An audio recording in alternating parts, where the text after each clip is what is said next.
बढ़ते आगे जहां प्रसिद्ध रेत कलाकार सुदर्शन पटनायक ने दिवंगत अभिनेता धर्मेंद्र को 5 फीट ऊंची रेत की खूबसूरत कलाकृति बनाकर श्रद्धांजलि अर्पित की। उन्होंने कहा कि धर्मेंद्र जी का निधन बेहद दुखद है और उनकी कला हमेशा याद की जाएगी। बचपन से उनकी फिल्में देखने वाले पटनायक मानते हैं कि धर्मेंद्र के करोड़ों प्रशंसक दुनिया भर में हैं।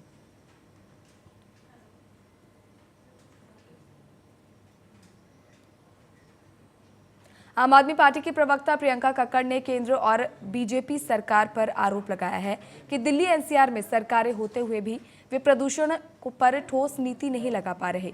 उन्होंने एक्यूआई में हेरफेर और पानी छिड़काकर रीडिंग सुधारने जैसे फ्रॉड के दावे किए और साथ ही कहा कि जनता के सवाल पूछने पर प्रदर्शनकारियों को गिरफ्तार करना गलत है।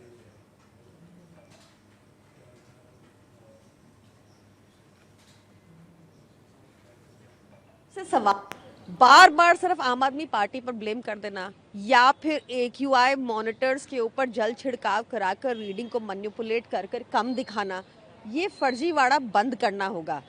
ये लोगों की सेहत के साथ खेलना बंद करना होगा। आप सबसे पहले तो बीजेपी को एक्नॉलेज करना होगा कि the problem exists and then it should go towards the solution. जब जनता आपसे सवाल करती है तो आप प्रोटेस्टर्स को अरेस्ट करा देते हैं। आप एड्रेस कीजिए ना प्रोटेस्टर्स को, अरेस्ट क्यों करवा रहे हैं? सुकमा पुलिस मुख्यालय में 15 नक्सलियों ने आत्मसमर्पण किया, जिनमें 5 महिलाएं और पीएलजीए बटालियन 1 के 4 हार्डकोर नक्सली शामिल हैं। उन्होंने कुल 48 लाख रुपए इनाम वाले हथियार छोड़ दिए और मुख्यधारा में शामिल होने का फैसला लिया। पुनर्वास नीतियों और सुरक्षा बढ़ोतरी के कारण ये कदम उनके द्वारा उठाया गया है। जिला सुकमा में पुलिस बल और सीआरपीएफ द्वारा जो लगातार नक्सल अभियान चलाया जा रहा है, उसके अलावा जो क्षेत्र में लगातार कैंप जो खोले जा रहे हैं अंदरूनी क्षेत्र में, उससे प्रभावित होकर आज 15 नक्सलियों ने आत्मसमर्पण किया है। इन पे 48 लाख का इनाम है। जो आत्मसमर्पित नक्सली है वो बटालियन नंबर 1 के 4 नक्सली है। उसके अलावा Konta area committee, Kesaram area committee, Kerlapal area committee के भी नक्सली है। मैं इस मौके पर सभी नक्सलियों से ये अपील करता हूँ कि जल्द से जल्द आत्मसमर्पण करके सरकार की जो पुनर्वास नीति है उसका लाभ उठाए। और जो खतरा आया है वो नक्सलियों का जो मध्य प्रदेश, महाराष्ट्र, छत्तीसगढ़ एरिया है उस क्षेत्र का है। उस क्षेत्र में जो सरकार है वो और जो पुलिस का बल है उसके हिसाब से उसका प्रत्युत्तर देगी। अपना जो इलाका है दक्षिण बस्तर डिवीजन है, उसमें जो रणनीति है वो अलग क्षेत्र के अनुसार। विदिशा के ग्यारसपुर थाना क्षेत्र के कमलेश बाई गांव के राघवेंद्र वर्मा के खिलाफ कार्रवाई की मांग करते हुए एसपी कार्यालय पहुंची। आरोप है कि राघवेंद्र ने नल जल योजना में गड़बड़ी करने की कोशिश की थी। एसपी रोहित ने शिकायत सुनकर थाना प्रभारी को जांच के निर्देश दिए, साथ ही महिला को कार्रवाई का भरोसा दिया। कमलेश भाई हिरवार आए हैं, ग्राम निचरौन ग्यारसपुर से। इनका कहना है कि इनके गांव में जो अनावेदक पक्ष हैं राघवेंद्र शर्मा, उनके ने इनके जातिगत गालियां और धक्का देकर मारपीट की। इस संबंध में थाना प्रभारी को निर्देशित किया गया है कि तत्काल जो उचित वैधानिक कार्रवाई करें।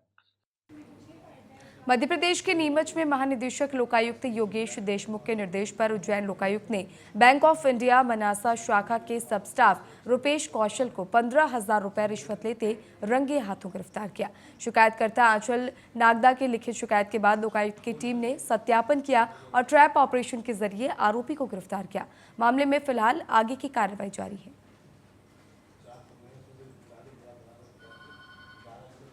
भोजपुर के कुल्हड़िया गांव में जेडीयू प्रखंड महिला मोर्चा अध्यक्ष लीलावती देवी उर्फ सोनम पटेल पर स्थानीय युवक राजकुमार ने तलवार से जानलेवा हमला कर दिया। हमले में लीलावती देवी गंभीर रूप से घायल हो गई। सोनम को प्राथमिक उपचार के बाद पटना रेफर किया गया। पुलिस ने आरोपी की गिरफ्तारी के लिए विशेष टीम लगाई है और क्षेत्र में छापेमारी तेज कर दी, जबकि जेडीयू कार्यकर्ता शीघ्र कार्रवाई की मांग कर रहे हैं।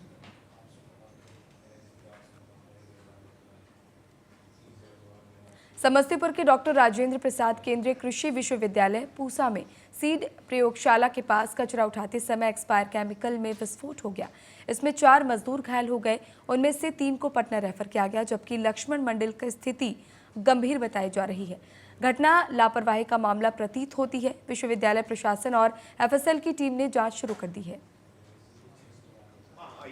एक बिल्डिंग है जिसमें करीब 7 लैब हैं और एक लैब में काम भी चल रहा है।